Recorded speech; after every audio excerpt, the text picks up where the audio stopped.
Good morning.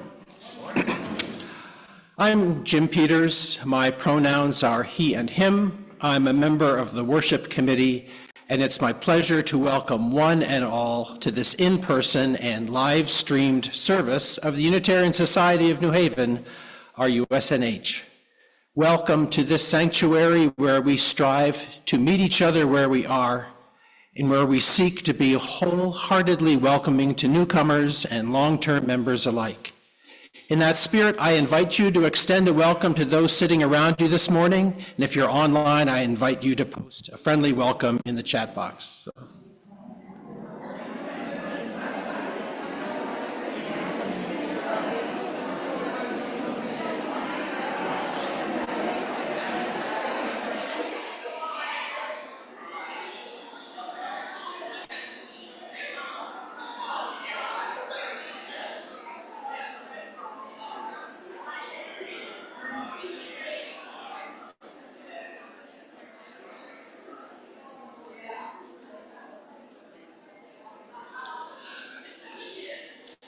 Awesome.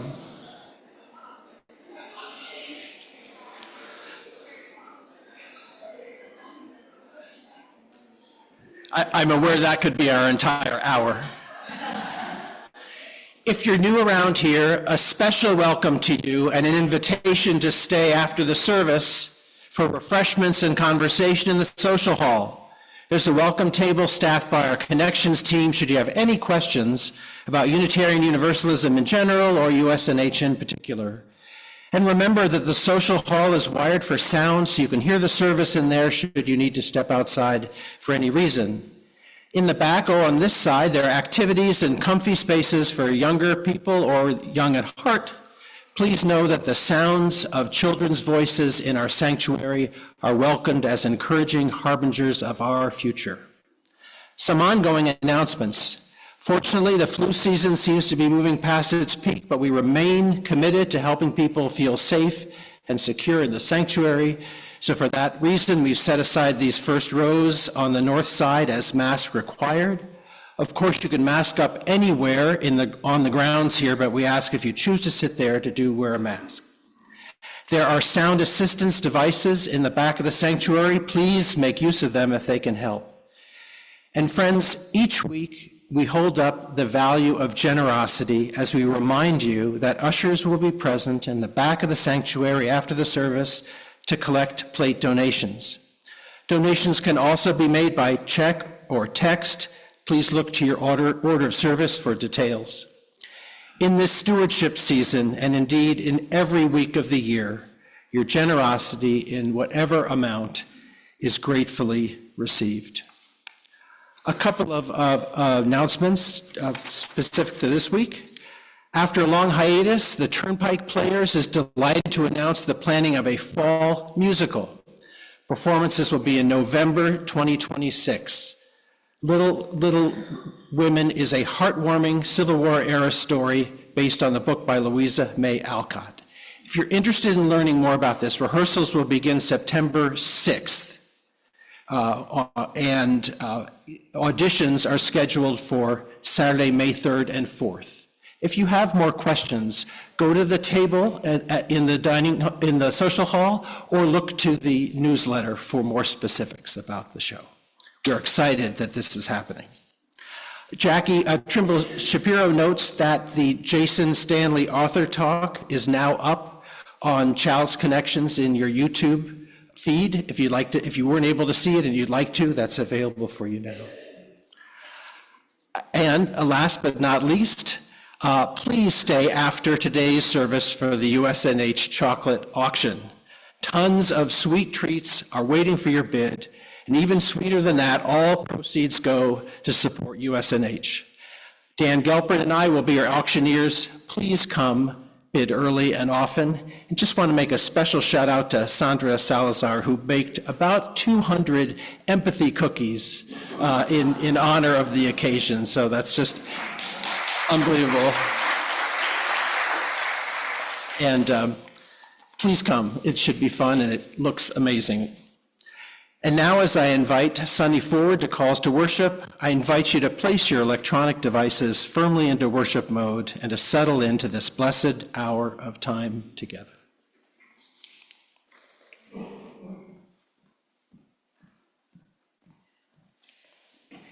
Good morning. I'm Sunny, the ministerial intern here at USNH. My pronouns are she and her. I call us to worship, and we light the chalice with words from the Metta Sutta, a Buddhist discourse on loving kindness. Let us cultivate boundless goodwill. Let none deceive another or despise any being in any state. Let none in anger or ill wish another harm. Even as a mother watches over her child, so with boundless mind should one cherish all living beings, radiating friendliness over the whole world, above, below, and all around, without limit. And now, as we turn toward our opening hymn, we also want to acknowledge the joys and sorrows held by this community. As we sing, we invite anyone who has a joy or a sorrow to come forward as you feel called and light a candle for a joy or drop a stone or shell in the water for a sorrow. We will be singing number 93 in your gray hymnal, To Mercy, Pity, Peace, and Love.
Well, good morning, everybody. My name is Jesse Greist. My pronouns are he and him, and I am your coordinator of congregational life. I would like to tell you this morning 3 short stories.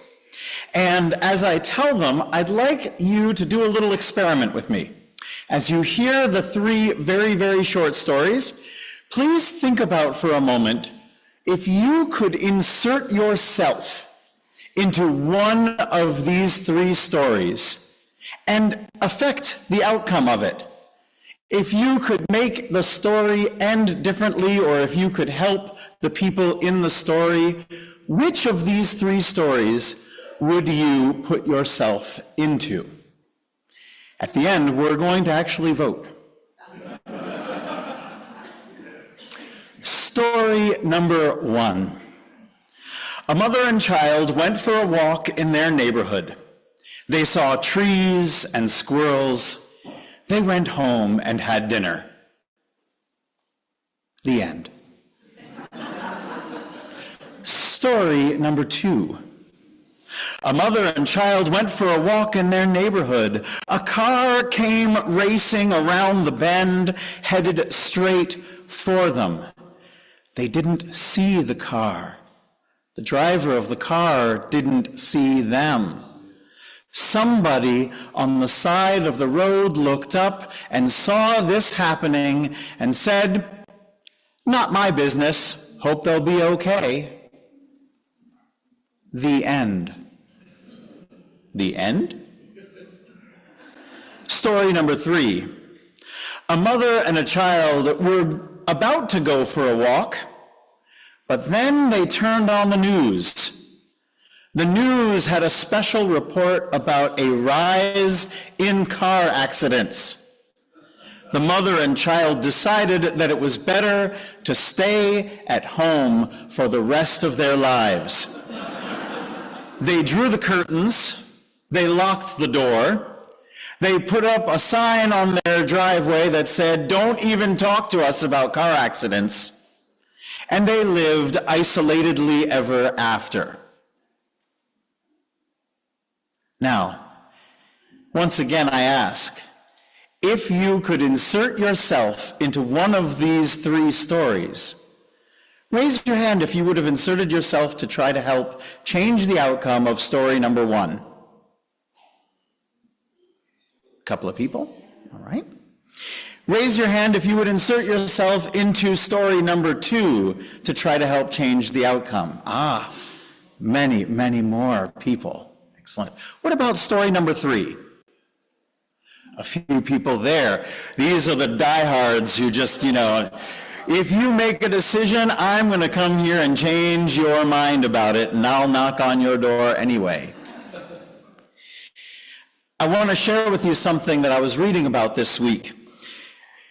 Typically, when people hear stories about things that are bad, challenges to our world, most of our brains are pre-programmed to react in different ways depending on how the story is told to us. If the story is neutral, as the first one was, and does not present anything bad or challenging, many of us don't really react to it at all. We might get bored with the story. We might not pay attention to it. Some of us might think, this story is so pedestrian, it must be the one that I've got to change. I think there were 2 of us here who thought that. When the story is presented in a way that includes a challenge, a problem, and it also includes a way that we can easily connect to resolve that problem, such as in story number 2. 2 things magically happen inside our brains. The first is we produce a chemical that is called cortisol. And cortisol sends our brains a message, pay attention to this, it's important. The second thing that happens is we release something called oxytocin. And oxytocin sends a signal to our feelings, our emotions, and makes us feel like we want to do something to help. My suspicion is many of you who raised your hand for story number 2 probably experienced an equal amount of cortisol and oxytocin when you heard that story, even a small amount, knowing that it was a make-up story.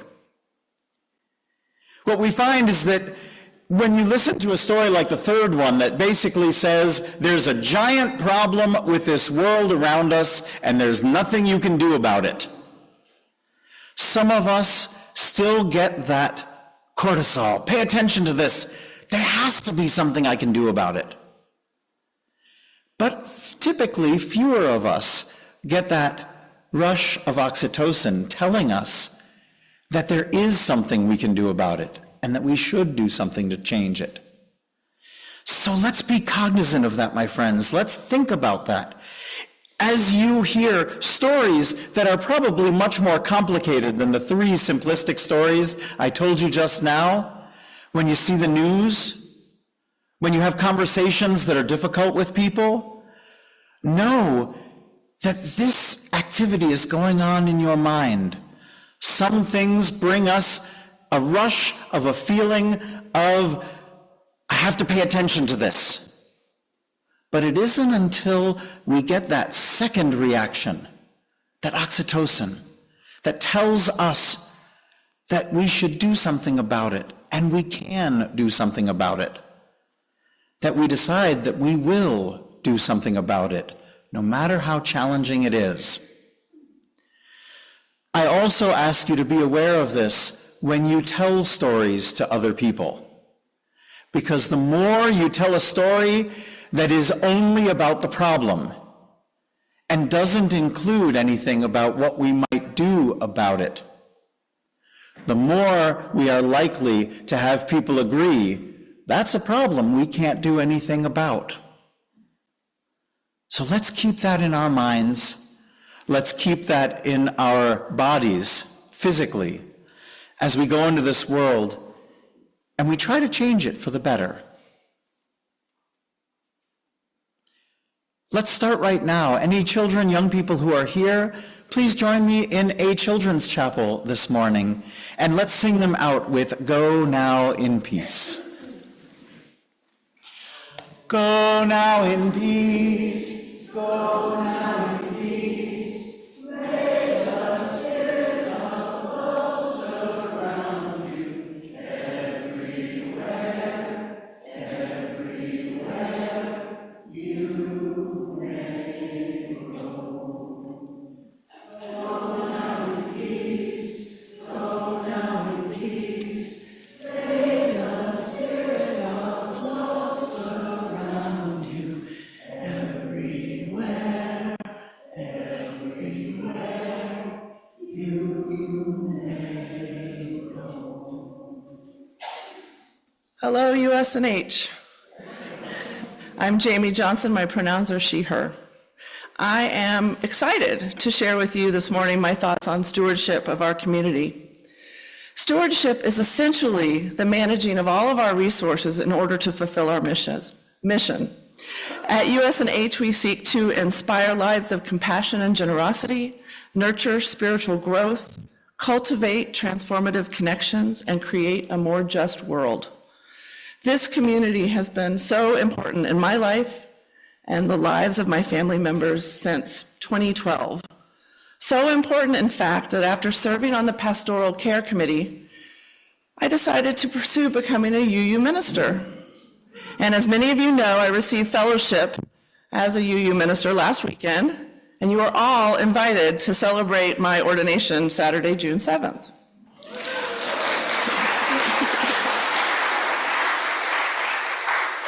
There will be cupcakes. There are many ways to be a steward of our community. Show up and be present.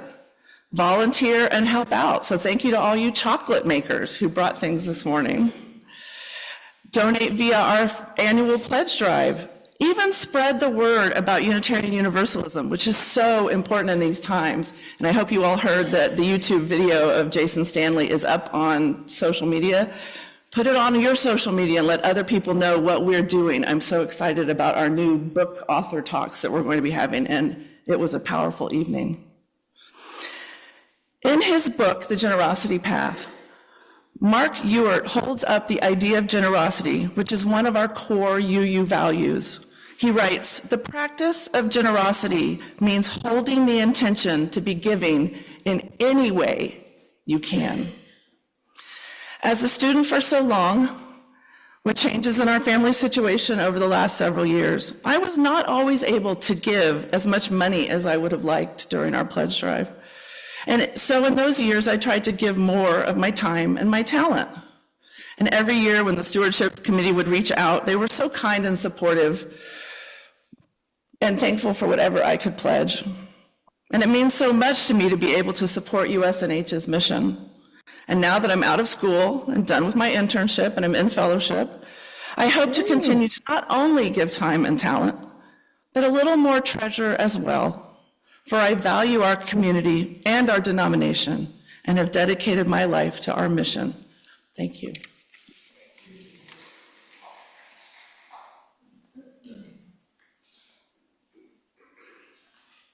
I'm gonna eat that. It's done. It seems fitting to share our covenant following that statement. Friends, our covenant, our USNH covenant, lays out in a few words our aspirations and expectations for how we treat one another within this beloved community. They are for sure just words unless we take them in and make them our own. Please join me now in reciting the words that appear in your order of service or in the chat on the live stream. We covenant together to create and nurture a culture of respect and kindness, and to engage in the spiritual and everyday practice of loving more generously. To this end, we will strive to be open, value differences, listen deeply, use kind language, speak our truths, work with conflict, seek humor and joy.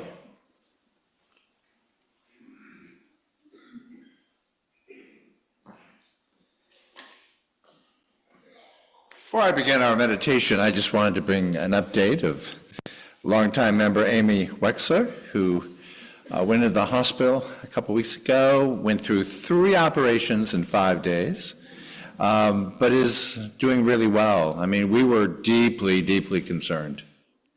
Amy was very, very ill. But she is doing remarkably better. I saw her on Wednesday. Other members of the congregation have been to see her since. She is requesting more visits. She can't really talk on the phone, not usefully, but she would love cards. And she'll be moving on to rehab. And I cannot describe the sense of deep relief we have that Amy will be better and be back among us. So we have been thinking of her deeply, and now we can enjoy her sense of healing. I'm not going to do the meditation I planned to do this morning. Liz and I have been talking, and the staff was talking on Thursday. We are all under considerable duress right now. Thank you. You know that line in the hymn we sang from William Blake? Who cry in their deep distress? As I sang that, I thought, my God, that is it. There is a deep, subterranean distress. There's a sense of anxiety, a sense sometimes of powerlessness, and a sense sometimes of rage, and a sense of resolution and solidarity. It's all a mix. I get it. It's all over the place, and it's all over the place every single day.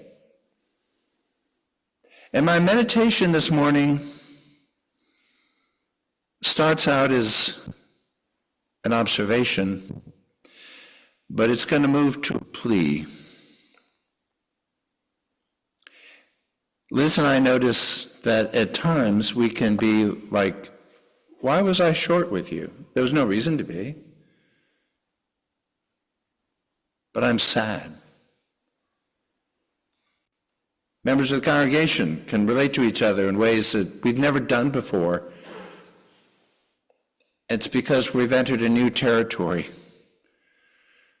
which is deeply distressing. And even as we move together, even as we figure out, oh, it is so good to have this community to come to, the truth of the matter is, and your staff wants to say this to you, and I want to say it to you, give each other space. There should be extra forgiveness around us right now, because sometimes we're not going to be at our best, and we won't even sometimes know why. So as we do the work of the life of the congregation, as we live the covenant that Jim led us in, keep in mind, forgiveness matters a lot. Understanding matters more than we can know. If you see someone in the congregation reacting in a way that you don't expect and you don't even recognize, give that person a break. And while we're at it, yourself as well. because we can only do this together. We can only endure together. We can only change this world if we're together.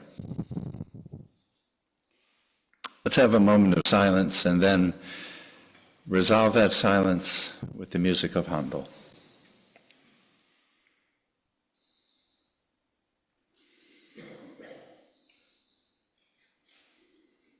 Maybe so.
Okay.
I invite you to join with me in responsive reading number 597, Love versus Hate, by Dhammapada in your gray hymnal, 597. I'll read the parts in plain text, and I invite you to read the italicized pieces. Never does hatred cease by hating in return.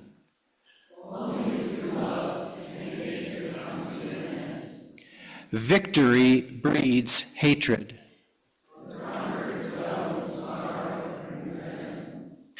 They who will give up all thought of victory or defeat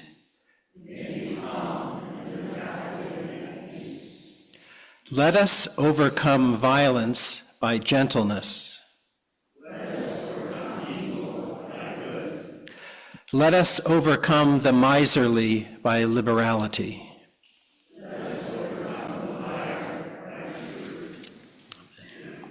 Wow.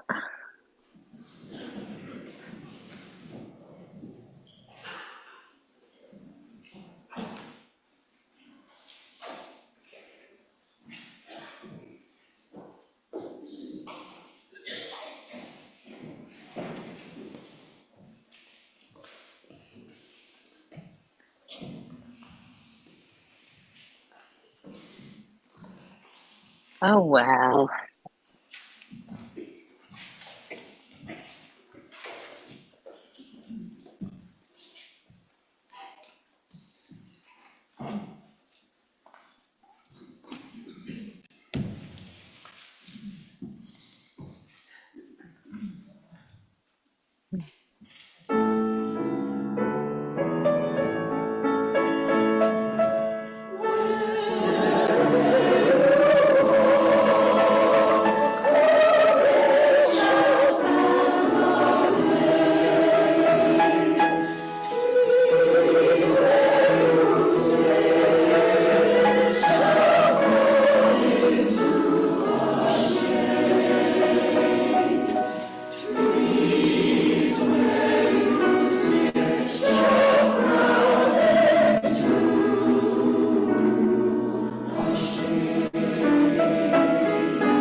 So President Calvin Coolidge was taciturn, classic New Englander. So one morning, he got up and went across the street to an early service.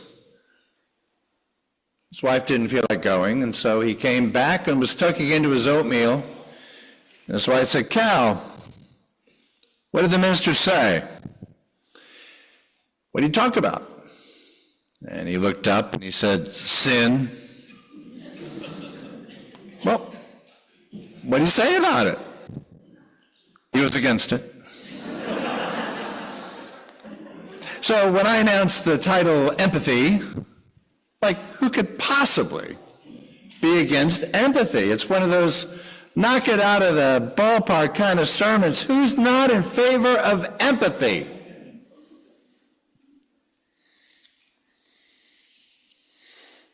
Well, it turns out Elon Musk. In a recent appearance with Joe Rogan, he said, "We've got civilizational suicidal empathy going on." Have you felt that? I hadn't noticed it, but apparently we do. And it's like a virus. So empathy is like a virus, which in my opinion is kind of good, because I'd like more people to catch empathy right now.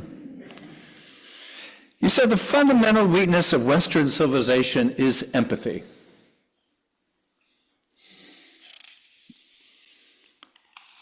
You remember when the Right Reverend Marianne Bode spoke before the incoming president at the Washington National Cathedral and said, "In the name of our God, I ask you to have mercy upon the people in our country who are scared now." Christian podcaster Ben Garrett posted a picture of the Right Reverend in her clerical garb with the caption, "Do not commit the sin of empathy. This snake is God's enemy and yours too." Oh my God. I don't want to give these trolls any more time in my sermon. They've taken up enough. But give you a little flavor of people who are actually using Christianity and positions of power to try to tell you that increasing brutalization is precisely our path forward. And of course it's nonsense, but it's also dangerous, really dangerous, because real live people can get hurt. Incredible damage. And it's just simply wrong. And when I read that thing about empathy being a virus, I remembered my friend, Dr. Helen Reese, who wrote a book called The Empathy Effect. She was a wonderful, and still is, a wonderful member of my Boston congregation. And one of the great days was when she came and presented her talk to her congregation about her work. She's a wonderful speaker. She's a friend and a healer. She's Associate Clinical Professor of Psychology at the Harvard Medical School, and as well, she created the Empathy and Relational Science program at Mass General. So she's a true pioneer of tracing what is often invisible to us, the neurobiology and physiology of compassion as it traces itself through our bodies and in our brain.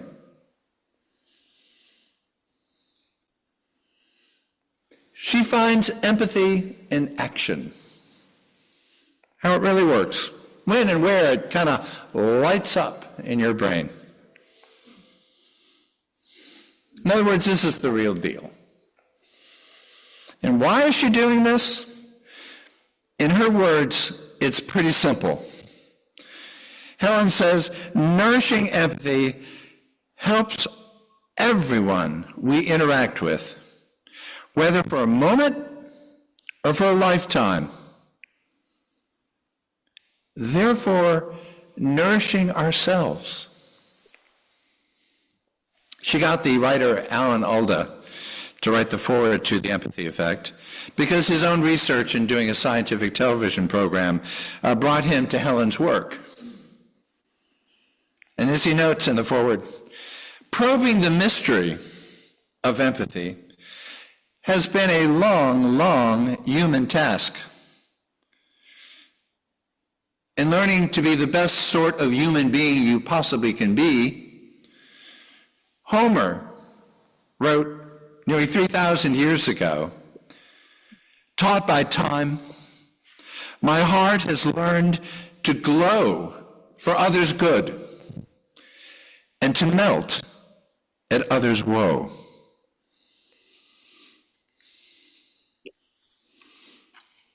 So advances in simple yet astonishing observations of just how this glow, how this warm melting of being with another human being, how it activates itself, how it moves through our body and consciousness as a signal of emotional connection. It reveals in real time when a doctor and a patient can be what they call in sync, because that's when healing can happen. And the greater the connection, and you can put a galvanic response thing on one's skin, on both the doctor and the patient, and find out exactly why and how they are connecting. The telltale markers of empathy. One patient, as part of the brain research, said, I feel like I'm now looking at an x-ray of my own psyche. And it's really true. So Helen can help others identify and therefore help and therefore nurture what has sometimes been elusive and sometimes even invisible. Active concern. A caring feeling, an empathetic concern that can prompt a motivation to help. Empathetic concern allows a sense of connection to flow so that help can be received, it can be accepted. Is this just Mass General stuff? Is this just Harvard psychologist stuff? No. It's real. It's important, and it's ours. We can learn and use it in our family lives, in our workplaces, and God help us in our politics. There's no place we don't need it, especially now, so that we can enlarge and grow this empathetic capacity. And the more we learn, yes, of course, it's innate in our brains and in the way society is formed, the way a mother looks at a child. Of course it's innate. But what we're learning is it can also be taught. And that feels exciting. And I discovered in writing this sermon, and I was blown away by this, empathy as a word was invented in the 1920s. It's not been around very long. It comes from the German Empfehlung, am I saying it right? Which translates into in feeling or feeling into. And it wasn't devised by, Viennese psychologists, Freud didn't handle it. No, it was devised by art critics who said that as you stand before a painting or a sculpture, you may learn to imaginatively leap into the aesthetic experience itself. The painting will teach you what to feel. You will be in feeling with it. A new way of connecting to art. And if you can do that to a painting, imagine what it's like to do it to a real live human being. And so we are now living in the rise of empathy. Laura sent me a little photograph from the Hands Off rally in New Haven with someone carrying a sign saying, "Make empathy great again."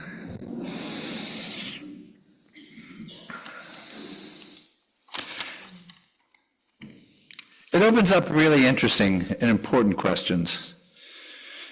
In this week's Guardian, in an article about the trolls I alluded to earlier, the writer says the study of empathy begins with the central mystery of existence.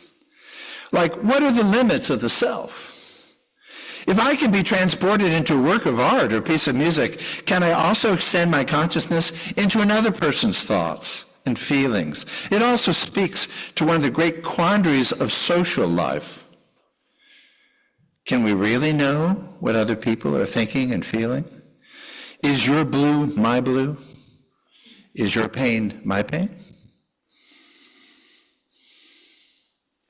Sometimes when people talk about empathy, they say, empathy is wonderful, and it's so much better than sympathy. Sympathy has been around for a long time. It wasn't invented in the 1920s. But I've read often that somehow empathy, being a more immediate emotional connection to the person next to you, if you will, an imaginative leap into their lived experience, raw and felt. Sympathy can be you and I writing a card saying, "I'm so sorry to hear what your situation is. I'm thinking of you." Or the touch of the hand at coffee hour, thinking of you. It feels on the surface more remote, more formal. But I'm here to tell you, don't ever let anyone say empathy and sympathy need to be somehow ranked. Because that's not the case. Because you and I need both. Because being a human being is really hard. So be sympathetic and also learn empathy. They both go together. They are two sides of the same coin of response. And one's not better than the other. And I'll be frank about it. Sometimes it's really important, if I am weeping, that someone weep with me. That's the classic definition of empathy. But I also submit that sometimes I need someone next to me who is not weeping, who brings me perspective, who offers me something else. And that is holy too.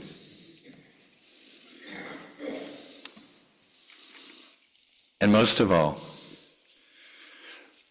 what we're learning is what the English philosopher David Hume said 200 years ago.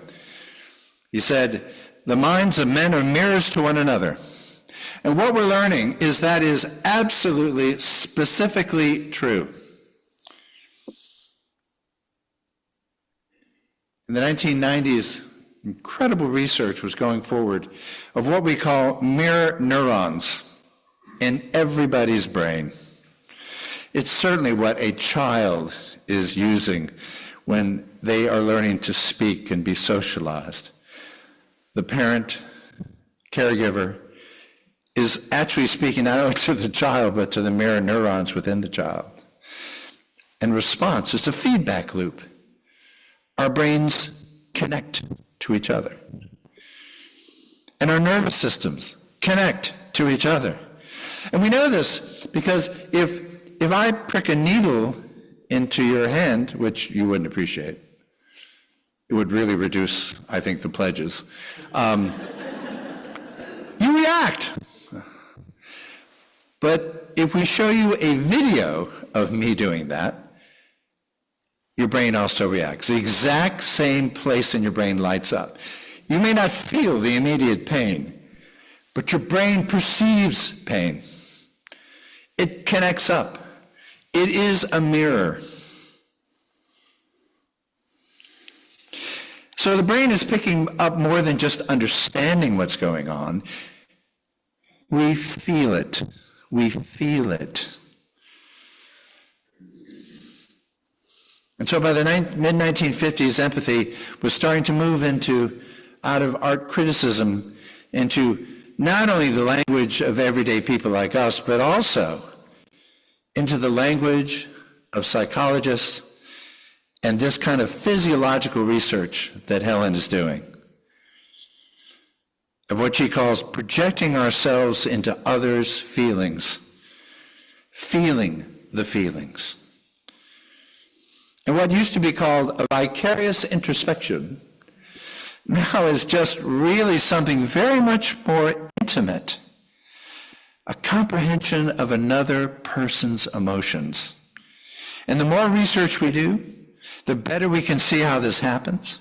And it's all great, it's all fascinating, but maybe one of the most important things that Helen talks about in her book, The Empathy Effect, is how you harness that power. It's important in and of itself. But she is really determined that we also keep the focus beyond feeling. And that is, what do we do in turn after the empathetic moment to guide us in our subsequent behavior? And that's where you and I, that's where the rubber hits the road. That's when your relationships matter. That's when a society like this matters. That's where this stuff matters in our politics, how we treat each other after the moment of connection. After you've sensed or touched this compassionate connection, how do you become a better human being and a better partner? There's nothing new in this, I know that. Empathy has been with us always, even if the word hasn't. The signals have always been there. And if you take away one thing this morning, it is that empathy is so powerful and so important that it's not only important to have the connection, but it's also important to reckon with those moments where we think we're in sync and we're not. So checking in with people is really important. Don't be privileged and don't assume. When we do the work of empathy, we're also doing the work of asking, how are you doing? We bring sympathy to the table as well. So I look at empathy just the way it started in the 1920s as a fantastic imaginative leap. That's what's so beautiful about it. And Helen Rees talks about meeting, when she was a camp counselor, she had a 10-year-old girl named Diane Paulus in her cabin. Diane Paulus grew up to become head of the American Repertory Theater at Harvard University, award-winning artistic director, has just transformed American drama. So Helen went to talk to her old friend. And she says, what we're hoping to do at ART is to communicate and to provoke and to transform. I have a great belief, Diane Paulus says, in the audience desire for a profound learning experience, and that drives me as an artist. We're trying to go to a deeper level of the possibility of empathy, because as an audience, we are not so quick to say, that's not me, I don't like that, and I don't recognize that, and I'm walking away. But the connection is not about information. We have more information than we can possibly use in our lives, she says. And after a while, we become numb to it. Oh my God. So, what are we about?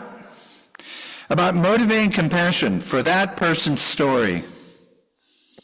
I think of it as a sort of an empathy on steroids, an empathy through history. And that's how I think of it too. I think of that's what we do every week.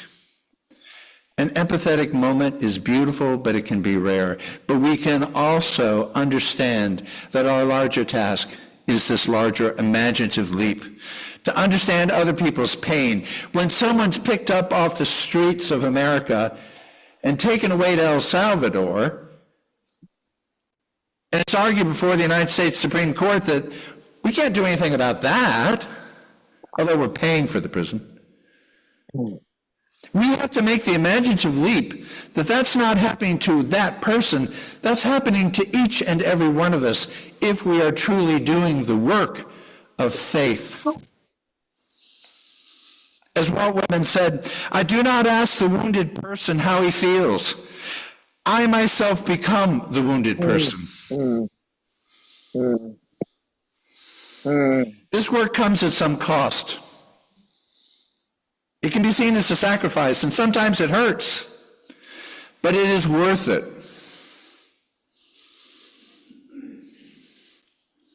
Because I believe that the brutalization of our common lives is reversible, and I submit that it must be reversible. And if we have to relearn how to be genuine responders, how to have these moments of compassionate connection, then let's do the work. This isn't about do-gooderism or pop psychology. It isn't even about the well springs of ancient words of love your neighbor as yourself. Right now, it's literally matters of life and death. And if it's a matter of life and death for someone you don't know, here's where it matters, if we're being truthful, if our faith tradition has told us the truth of who and where we are. And I believe it has. If it's true for some among us, it must be, spiritually speaking and scientifically speaking, absolutely true for us all. We are not absent. We are not disconnected. We are very much there. So when I started talking about empathy, you might reasonably have thought, I believe in empathy. I like empathy. I'd like to be more empathetic. But it turns out it's a bigger job than we knew.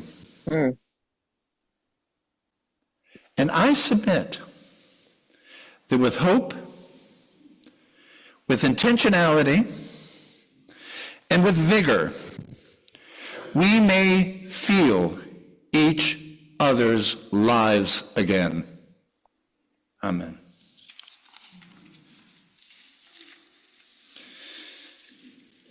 I thought, my goodness, what kind of hymn can follow that? Well, it turns out it's Love Makes a Bridge, number 325. Please rise as you are willing and able. 325, Love Makes a Bridge.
Please remain standing as we extinguish our candle, but say the words with me.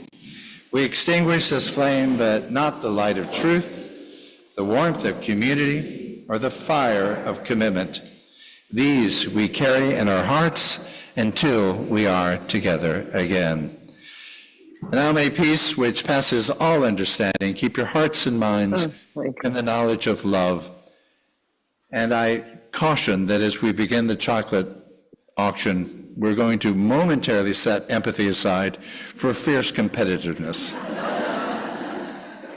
May this peace be yours in the week to come. Amen, and go in peace.